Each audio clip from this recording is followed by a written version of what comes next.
Ikan menjadi salah satu biota air paling banyak untuk dikonsumsi. Berbagai cara penangkapan ramah lingkungan telah diwariskan dari para leluhur. Salah satunya tentu saja bubu. Alat tangkap atau jebakan ikan yang bersifat pasif namun cukup ampuh untuk mendapat banyak hasil. Sebagai alat tangkap ramah lingkungan, bubu bisa digunakan di wilayah perairan laut, danau maupun sungai. Ukurannya tentu saja harus menyesuaikan dengan ikan target dan kondisi alam tempat pemasangannya.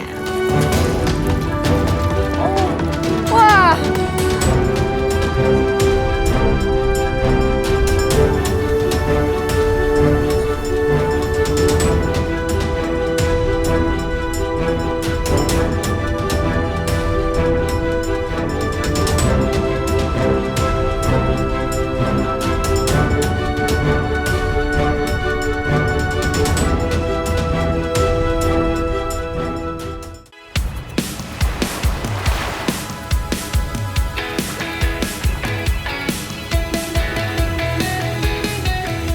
Tinggal di daerah pesisir membuat masyarakat di Pulau Pura ini hidupnya bergantung pada alam. Nah, seperti hari ini saya sama Bapak mau menangkap hasil laut tapi dengan teknik yang tentunya masih sangat tradisional. Tetapi ikuti jejak saya, Jejak Petualang.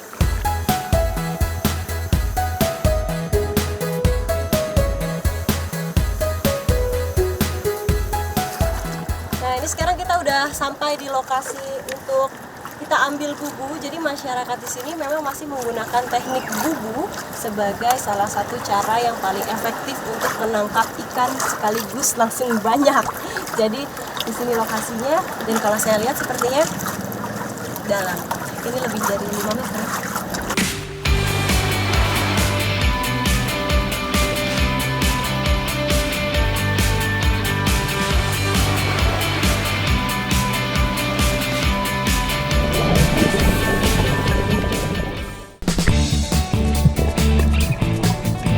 Bubu di Pulau Pura memiliki ukuran yang cukup besar, sekitar 2 kali 1,5 meter. Dengan ukuran sebesar ini, bubu ditenggelamkan hingga kedalaman 20 meter lebih. Wah, bubunya sudah mulai kelihatan. Ukurannya besar kalau lihat dari air, tapi nggak tahu ketika udah dinaikkan ke atas. Dibutuhkan tenaga ekstra untuk mengangkat bubu sebesar ini. Terlebih ada tambahan beberapa ikan yang sudah terperangkap di dalamnya.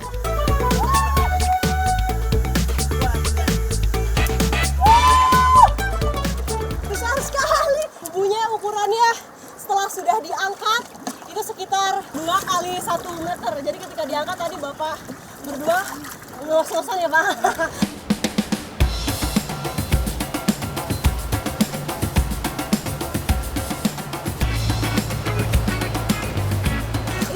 Salah satu ikan yang kita dapatkan dari bubu, namanya kalau di sini ikan kulit pasir. Kenapa disebutnya kulit pasir? Karena dia punya warna seperti pasir begitu ya Pak ya. Dan juga ketika saya pegang bagian kulitnya kasar seperti pasir nih. Ikan kulit pasir ini merupakan surgeonfish. Ikan ini memiliki sistem pertahanan seperti pisau bedah di sekitar ekornya. Ini selain tadi ikan kulit pasir, kita juga dapat ikan peti kalau bahasa di sini. Tapi biasa kita kenal juga sebagai boxfish. Jadi memang dia punya badan, bentuknya kotak. Dan baru pertama kali saya pegang ikan, rasanya keras. Tuh, jadi benar-benar seperti kotak.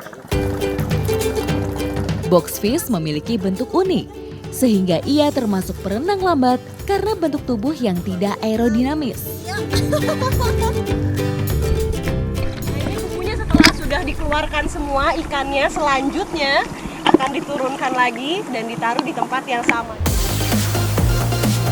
Penentuan lokasi bubu sangatlah penting, sehingga hasil yang didapatkan bisa maksimal.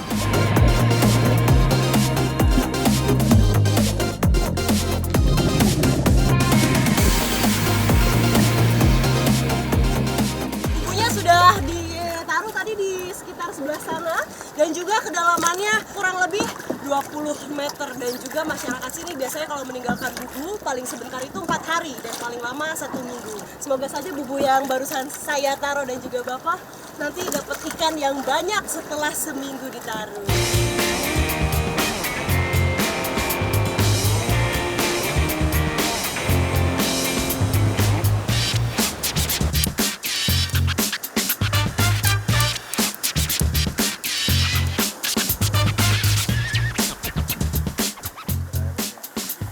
Ini ikan yang tadi kita sudah dapatkan dari bubu, kita langsung masak. Masaknya sederhana aja, nggak usah pakai bumbu. Kita hanya bakar karena ikannya juga masih fresh ya Om ya.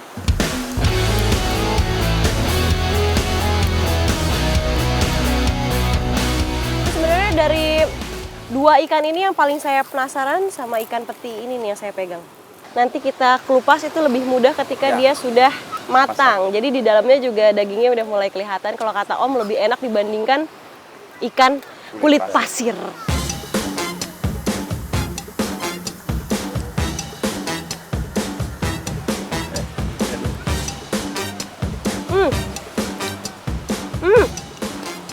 Rasa ikan petinya ini walaupun tidak pakai bumbu, tidak pakai garam, tapi rasanya enak. Dia punya rasa manis dan juga sedikit gurih, apalagi teksturnya yang mirip seperti ayam.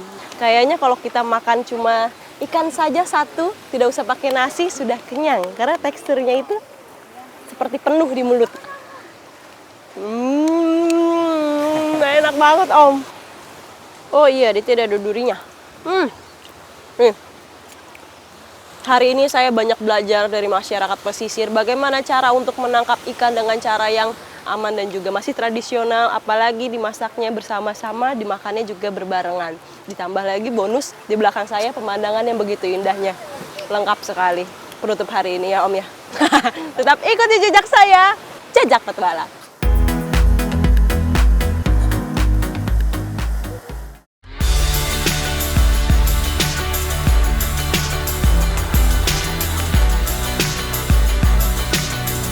Pantai Idam Dehe menjadi destinasi kami melaut. Meski indah, pantai vulkanik ini belum banyak terjamah. Tak heran, kaya akan potensi ikan. Hari ini saya mau mulai dengan kegiatan mencari hasil laut. Nah, dengan menggunakan igin, masih dengan Bapak Sandi dan teman-teman. Saya udah di laut, ini cuacanya lumayan mendukung. Semoga saja hari ini tangkapan ikannya banyak ya Om ya. Lautnya sedang teduh-teduhnya, semoga saja dapat. Ikuti jejak saya, Jejak Petualang.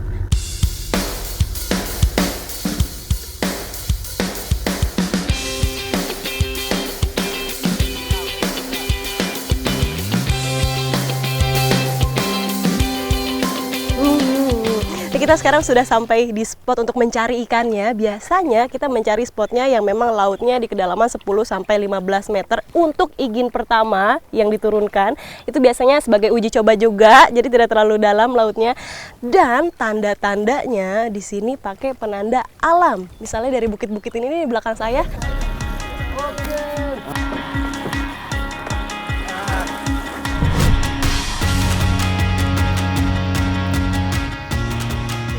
Nah ini sebenarnya fungsi untuk tali duonnya ini untuk lebih mempermudah pada saat nanti mengambil iginnya.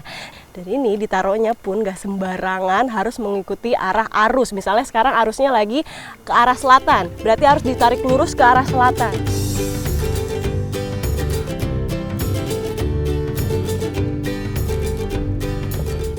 Di lokasi berbeda, di spot yang berbeda, kedalamannya pun beda. Ini kita mau mengambil igin yang sudah didiamkan selama 3 hari ya Om ya. Ini mau kita ambil dengan kedalaman 40 meter. Dan pertama-tama kita harus mencari tali duonnya dulu. Ini menggunakan kore kalau di sini namanya. Udah dikasih pemberat supaya nanti talinya bisa keambil dari bawah sini. Minjem Om. Nah, tuh. Lokasi lain dipilih agar ikan tidak habis. Lokasinya pun yang tidak terdapat karang di bawahnya.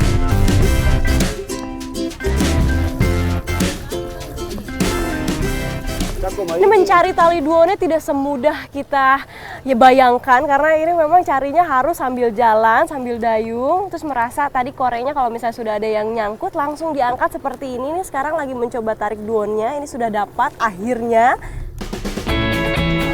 Perahu ini khusus untuk membawa igin, mempermudah proses menarik dan menurunkan igin. Jika perahu terlalu besar, justru menyulitkan nelayan.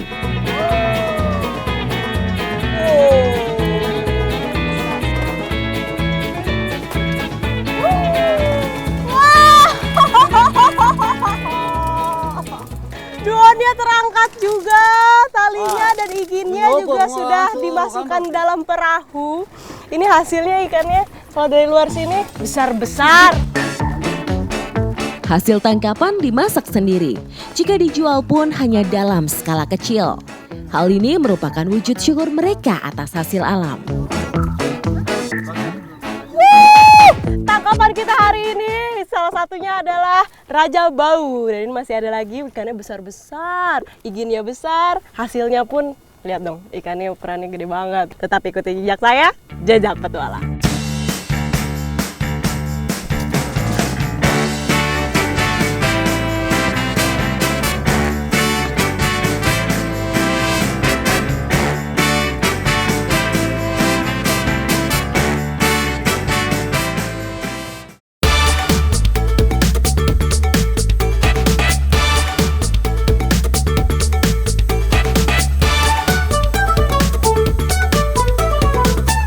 Nah, inilah igin, alat tangkap ikan tradisional.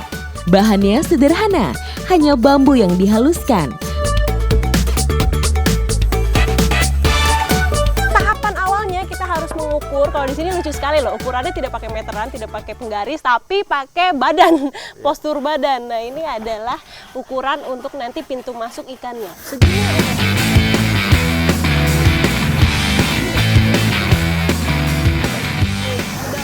Segini. Nggak kelihatan, Om? Bisa. Kelihatan emang. Buluh atau bambu yang sudah dihaluskan kemudian disusun menjadi kerangka. Menyusunnya pun tidak sembarangan.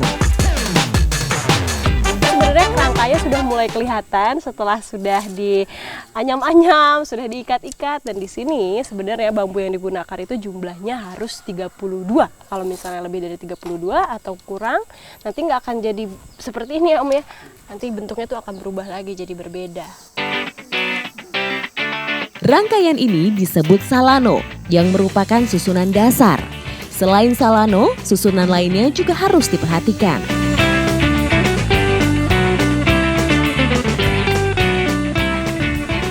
Om, bikin jeperu. Coba, lihat. Ini kalau jeperu tuh lingkarannya lagi dipenuhi lagi ya, dianyam lagi. Iya, dianyam lagi sama yang. Berarti ini tambah bambu dong, Om ya? Kekuatan dan kehati-hatian sangat dibutuhkan. Jika belum terbiasa, salah-salah tangan terluka.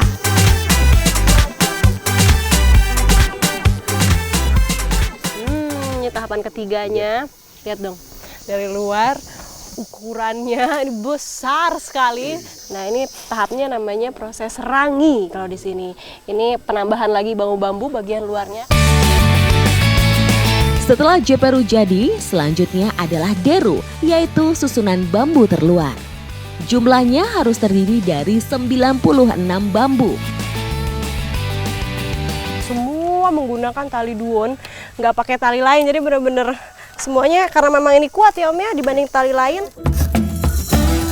Palatu adalah proses pemasangan kayu pada igin.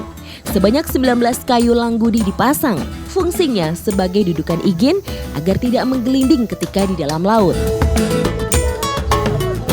Ini kayak taruhnya sembarang saja ya, Om ya?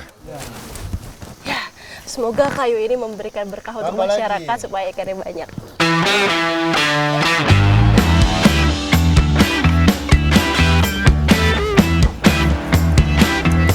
Masuk ke tahapan paling terakhir, yaitu kita membuat pintu untuk nantinya kita akan mengambil ikannya dari sisi sebelah sini.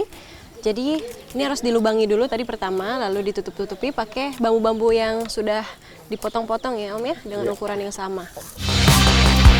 Kayu-kayu dan bambu ini ukurannya harus sama agar seimbang di dalam laut.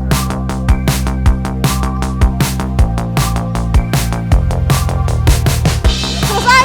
Wow! Akhirnya selesai juga. Ini kalau misalnya saya lihat di sini gotong royongnya perlu diacungkan jempol, karena kalau misalnya hanya satu orang ini nggak tahu kapan jadinya. Tapi ikuti jejak saya, jejak petualang.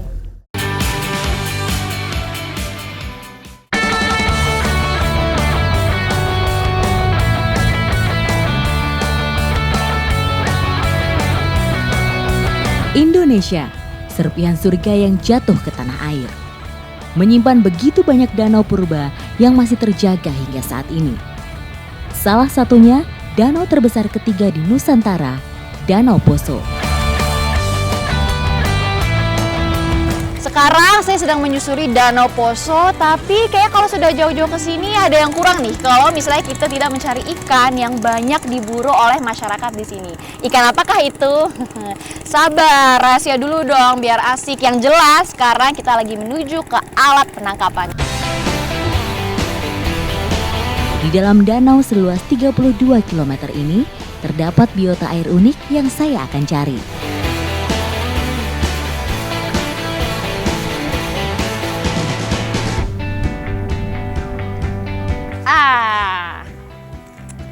Sampai juga.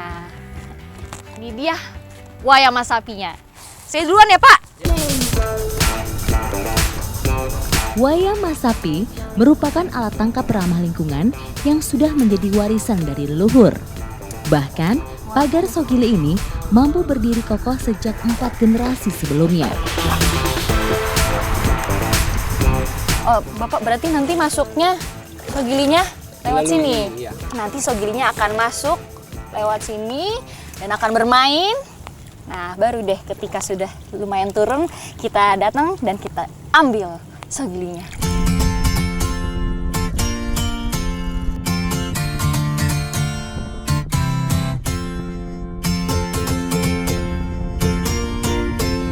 Wah!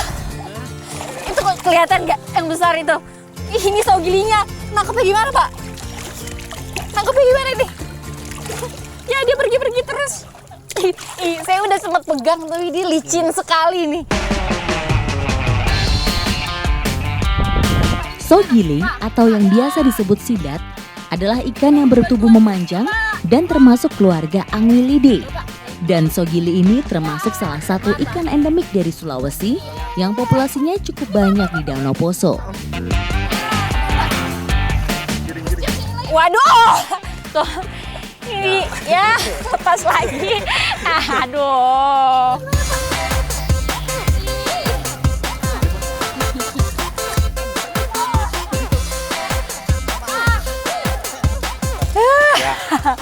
Akhirnya dapat juga Sogilinya setelah kejar-kejaran. Habis ini kita mau lihat dulu nih, yang di bubu ini kita kira-kira ada yang dapat gak ya? Oke Pak, langsung kita cek. Mari. Ayo. Saat ini Sogili yang didapatkan tidak terlalu banyak. Alasannya karena saat ini bukan waktu pemijahan ikan sidat. Jadi tidak banyak Sogili yang bergerak ke arah muara dan melewati wayama sapi. Kita cek. Ada bonus kepiting juga tuh. Dapet. Tapi tidak heran ya kalau misalnya di bubu ini kita dapat lumayan ya, karena Sogili ini merupakan hewan nokturnal atau beraktivitas pada malam hari, makanya mereka secara natural mencari tempat yang lebih gelap seperti di bubu ini. Banyak bonus.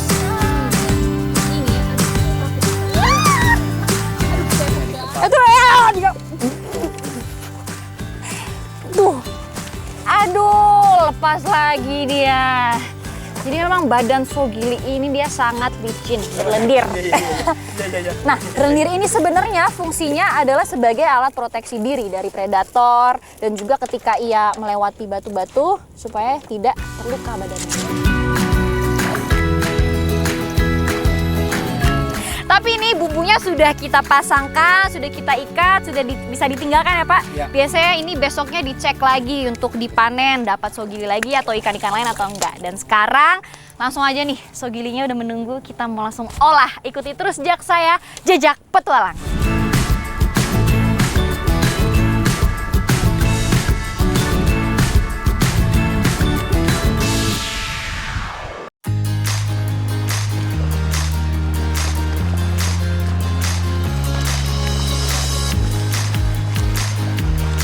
Kalau biasanya di Tentena, masyarakat ini sukanya mengolah sogili menjadi makanan khas yang namanya arogo onco sogili.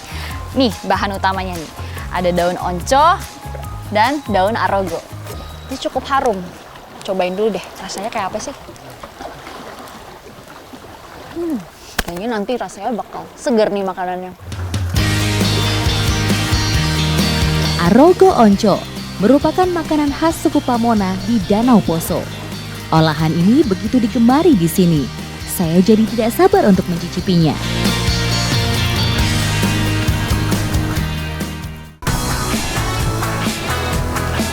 Setelah dibersihkan, sogili akan siap untuk diolah.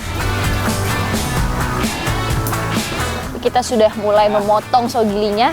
Ini sulit sekali memotongnya karena nih tulangnya keras. Jadi dari tadi iris berkali-kali belum selesai juga. Ini akhirnya baru satu irisan. Setelah semua terpotong, sogili akan direbus terlebih dahulu tanpa menggunakan bumbu selama 30 menit. Tujuannya agar membuat daging sogili menjadi lebih empuk dan mudah untuk dikonsumsi.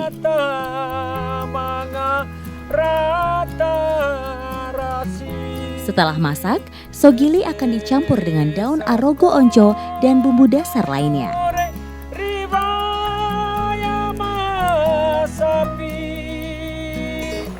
Warna daunnya sudah tua dan tekstur dagingnya sudah lembut. Iya. Tandanya sudah siap diangkat.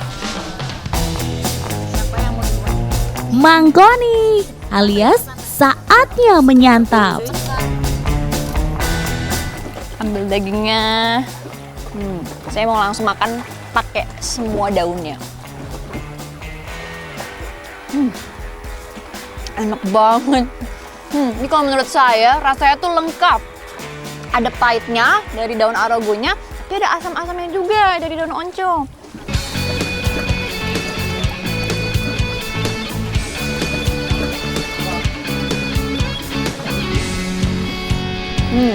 Kulit sogilinya ini juga kalau menurut saya karena dia cukup tebal, jadi teksturnya kenyal.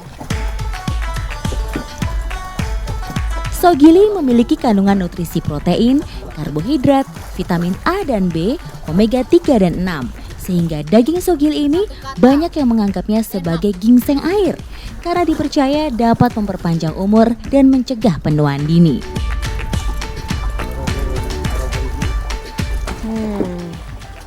Terbayar sudah usaha kita nangkep sogili sampai akhirnya jadi makanan enak banget. Ikuti terus jejak saya, Jejak Petualang.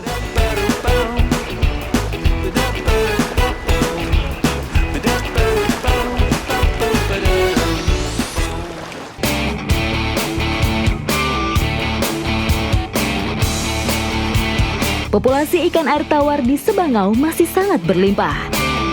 Tidak heran jika masyarakatnya banyak yang menjadikan ikan tapah sebagai tonggak perekonomian keluarga. Dan sebagian besar masyarakat di Sebangau ini memang berprofesi sebagai nelayan air tawar. Ini jenis ikan Tapah, ikan tapah. tapah. Nah, sebenarnya tapah itu paling susah untuk masuk perangkap seperti ini. Nah, ini sudah 4 hari ya, Iya. direndam ya, 4 hari. kerambatnya ini. Ini kita dapatnya.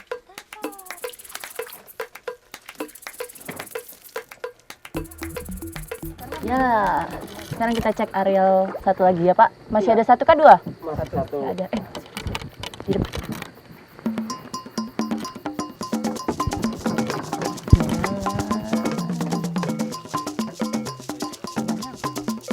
Ikan tapah adalah ikan yang cukup bergengsi di perairan tawar Indonesia. Ikan predator ini memiliki karakter hidup yang unik dan cenderung nokturnal. Tapah juga memiliki habitat yang spesifik dalam ekosistem rawa gambut yang kompleks. 4 hari. Nah di Sebangau ini sendiri banyak nelayan yang memang pakai teknik kerambat ini ya, Iya. Rudin ya. Nah itu yang ngebedain ini kerambat saya apa bukan nih, apa salah. Nah tali penyangganya, maka di sini tali penyangganya ini warna-warni. Kalau punya Pak Rudin, talinya hijau. Benar ya? Oke.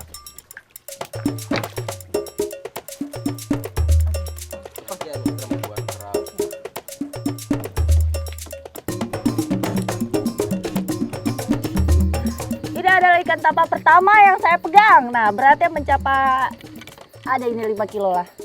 Lu lihat giginya. Ini kalau misalnya kena gigit, beset-beset pasti. Nah, tapa ini sendiri termasuk catfish. Habitatnya paling banyak di rawa-rawa dan paling banyak memang di Kalimantan. Ups.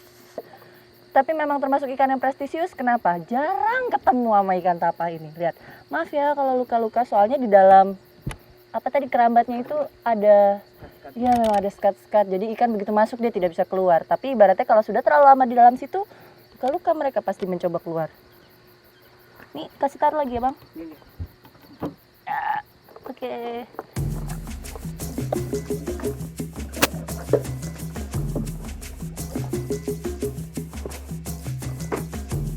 Ayo. Ya.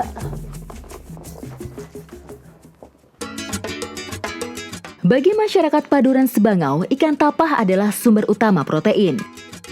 Biasanya ikan ini diawetkan atau dikeringkan menjadi ikan asin. Hebatnya, ikan tapah selalu diolah warga di saat masih segar. Terlihat dari warna dan tekstur dagingnya yang masih sangat lembut.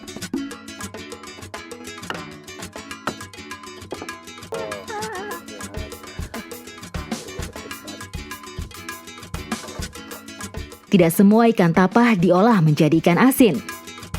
Ikan berkumis ini juga dapat dinikmati dalam beragam sajian kuliner lain.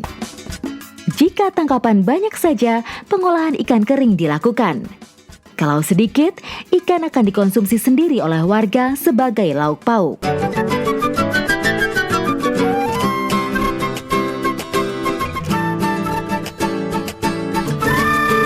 Setelah dicuci, ikan akan ditiriskan dalam posisi terbalik agar mempercepat proses pengurangan air yang ada di daging ikan.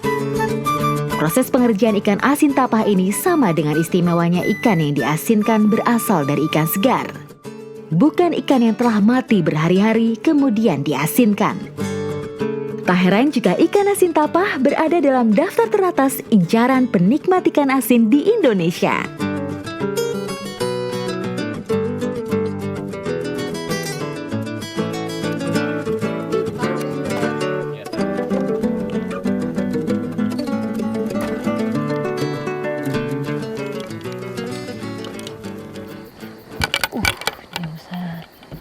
Nah lihat, proses penggaramannya masih tradisional banget tuh. Jadi memang bagian ini nih harus tadi ya, bener-bener ya Bu potongnya ya. Jadi biar garamnya meresap ya.